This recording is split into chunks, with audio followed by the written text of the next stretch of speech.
Hora de conversar com o Rodrigo Orengo. A cada dia que se passa, a gente fica mais próximo do início da CPI da Covid ou da CPI da pandemia, e o vice-líder do governo reclama da falta de articulação do Palácio do Planalto. Conta pra gente, Orengo, bom dia. Muito bom dia, Megali, Sheila, Carla, bom dia a todos, mas antes um abraço aqui a todos os moradores de Brasília, nesse aniversário da Capital Federal, 61 anos, isso aí. Você tem quantos anos de Brasília, Orengo? 14 anos, viu, Megali? Sou um gaúcho adotado por Brasília, um candango de coração, viu? Quando você chegou a Brasília, você disse, meu Deus, mas que cidade linda? Que cidade linda, é belíssima, realmente, né? E as pessoas têm que valorizar mais a capital. A primeira coisa que eu aprendi quando eu cheguei em Brasília é o seguinte: não tem coisa que brasiliense detesta mais que essa confusão entre política e a cidade, entre corrupção e a cidade. Brasília tem coisas belíssimas, né, que precisam ser valorizadas aqui, então é um bom dia aí pra gente valorizar o que Brasília tem de melhor. E para mim, pessoalmente, o que o Brasília tem de melhor é essa confluência aí de culturas, esse encontro de culturas, encontro de sotaques, você encontra gente de tudo que é lugar aqui. Aliás, isso faz parte da história de Brasília, né? Pessoas que chegaram de fora para construir um sonho aí, um belíssimo sonho. Exato. Há 61 anos, hein? 61 anos. Ô, Orengo, se eu for a Brasília hoje e quiser fazer um turismo na cidade, mas eu não quero visitar... Não quero visitar a Esplanada, não quero visitar as obras do Oscar Niemeyer, do Lúcio Costa. O que tem aí que não esteja atrelado à política, ao poder, que é mais interessante da gente conhecer? Só dois pontos aí, né, que aí particularmente para mim são os melhores de Brasília, viu, Megali? Cada um tem o seu, né, mas para mim o Parque da Cidade, um dos maiores parques urbanos aí do mundo, né, inclusive, quando você entra no Parque da Cidade tem uma plaquinha dizendo que ele é maior que o Central Park, né, então, e também o Lago Paranoá, né, outro ponto belíssimo de Brasília.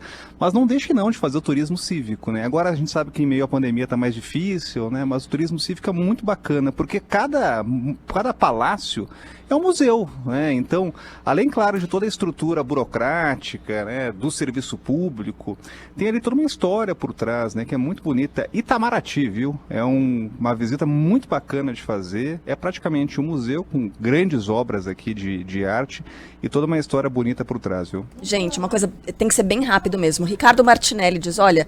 Normalmente a gente vê sobre Brasília mesmo, todo atrelado à política, mas eu não sei, por exemplo, qual é o prato tradicional. Tem um prato tradicional em Brasília, Churrasco.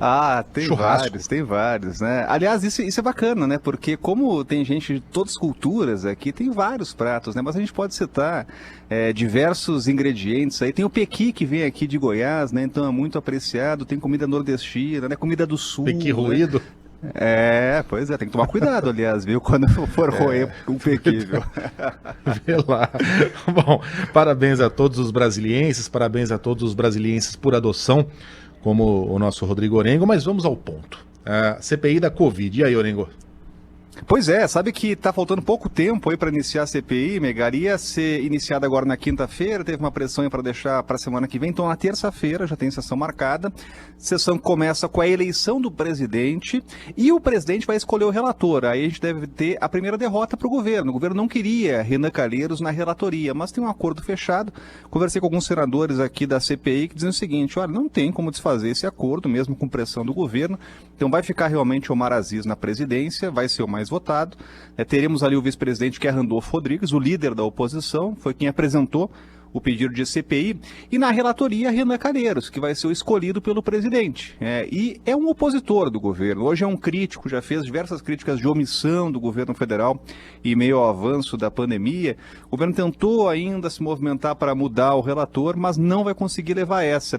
E em meio a esse clima, Megali, que a gente vê de hoje, uma maioria independente de oposição, a gente vê ontem o vice-líder do governo, Marcos Rogério, que estará na CPI, vai ser um aliado do governo, mas criticando a falta de mobilização, de articulação do governo nesse momento. O que ele pede é mais organização aí para a base do governo, para realmente não ser atropelada na CPI. Como é que funciona a CPI? Como é que funcionam as comissões, que são sempre desconfortáveis aí para os governos, né? Quando começa, se fecham blocos, né? E geralmente tem a chamada tropa de choque do governo, que começa a duelar ali com a oposição para definir os rumos dos trabalhos, né? E nessa briga, o que a gente está vendo realmente é que o governo não está levando vantagem. O próprio vice-líder do governo, Marcos Rogério, diz o seguinte: olha, eu realmente sou um representante do governo, mas eu não vou abrir mão do meu papel de investigação. A questão, Megali, é que nas últimas CPIs, desde as CPIs do Mensalão, o que a gente tem visto aqui é um domínio governista, né? Inclusive abafando investigação em governos que passaram. Não deve ser o que a gente vai ver nesta CPI. Realmente ela começa uma minoria governista, então teremos avanços de investigação e os primeiros requerimentos que devem ser aprovados. Deveremos ver aí todos ex-ministros da saúde, são 3 ex e 1 ministro, devem ser convocados para falar aqui com os parlamentares. Muito bem. Estamos sem tempo, né, Carla? Porque eu tinha mais uma pergunta surpresa para o Orengo. Sem tempo, irmão. Total. Sem tempo, irmão? Sem tempo, hoje é. Então fica para amanhã, Orengo. Um abraço para você, bom trabalho. Valeu, um abraço, até mais.